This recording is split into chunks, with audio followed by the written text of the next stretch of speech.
6:47, time for the morning rush. We are learning more about a shooting involving the Albuquerque Police Department that left one person dead. Around 4 yesterday afternoon, police say that they got a call about someone who may have been threatening suicide.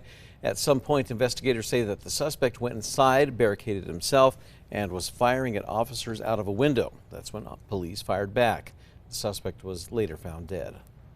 The state Supreme Court has affirmed that the convictions against a former state official have been tossed out. Former State Tax and Revenue Secretary Demesia Padilla was convicted of embezzling $25,000 from a client of her accounting firm. Yesterday, New Mexico Supreme Court ruled the convictions cannot stand because prosecutors took too long to file the charges. The McKinley County District Attorney made a last-ditch push to get her funding back. Yesterday, DA Bernadine Martin stood in front of the New Mexico Board of Finance to request $3.8 million in emergency funding. As of July the 1st, Martin's funding has been in the hands of the neighboring DA in San Juan County. Yesterday, the board told Martin that she has 15 days to meet with San Juan County DA to figure out how to move forward. Ryan. And here's a live look at Ruidoso. A little bit humid out there, but not quite as humid as yesterday morning. 42% humidity. Looking at Grindstone Lake, 66 at the Sierra Blanca Airport. Calm winds, but more of those puffy clouds off in the distance will form into thunderstorms later today. As another round of monsoon weather is expected to hit the state, the National Weather Service is telling us which communities should be prepared for possible flash flooding. NWS says the worst of it is expected to start tomorrow. While all eyes are on Ruidoso, the National Weather Service says people in Grants, Gallup, Santa Fe, and even here in the metro also need to be mindful.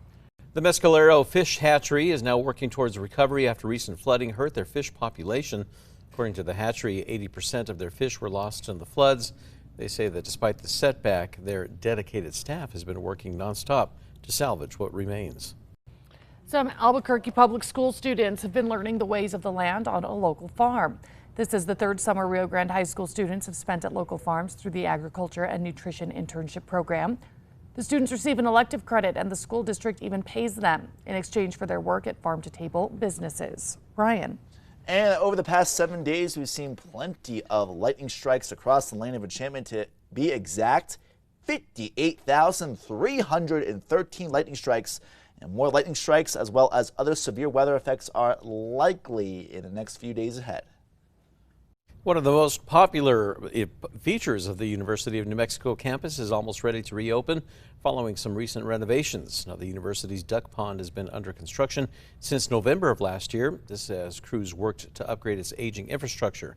The university is going to be hosting a soft opening on August the 8th. The official grand opening will be in early September. One New Mexico Police Department is now sharing the details of a recent arrest of a suspect officers say was particularly hard to catch. In a post, the department says a young mother was home alone with her small children when she spotted the scorpion and called responders for help. Officers were able to take the subject into custody. If you would like to showcase your talent at this year's state fair, listen up. Auditions to sing the national anthem are open right now. Live auditions are going to be held at Expo New Mexico on July the 30th, but virtual auditions are now open and can be submitted anytime before the 28th. The judges will gauge overall performance, accuracy of lyrics, as well as melody. Performers of any age are welcome to apply. Ryan.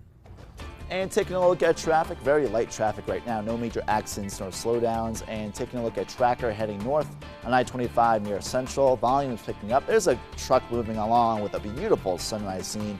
And we'll have more traffic updates later today.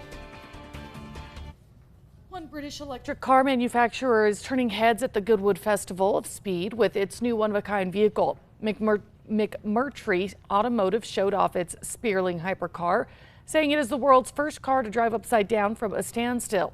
In order to defy gravity, the company says the car utilizes a fan system. The price of one is upwards of $1.3 million. And now it's time for the 5 facts. At number 5, one of the most popular features of the University of New Mexico campus is now almost ready to reopen. The university's duck pond has been under construction since November of last year. That's as crews worked to upgrade the aging infrastructure. Now, recently they replaced the bridge and added a water filtration system. During construction, the birds, turtles, and fish that live in the duck pond, they were relocated to the UNM golf course. The university will host a soft opening on August the 8th. The official grand opening is going to be in early September. And number 4, if you'd like to showcase your talent at this year's state fair, listen up. Auditions to sing the national anthem are now open. Anyone wanting to sing can audition virtually or in person. Live auditions will be held at Expo New Mexico on July 30th, but virtual auditions are now open and can be submitted anytime before the 28th. Judges will gauge overall performance, accuracy of lyrics, and melody. Performers of any age are welcome to apply. Groups can also audition, but cannot have more than 4 members.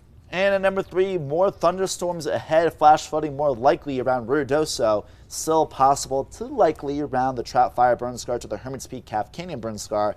A slightly higher chance of rainfall for the valley floors in Mimbres Valley and the Rio Grande Valley.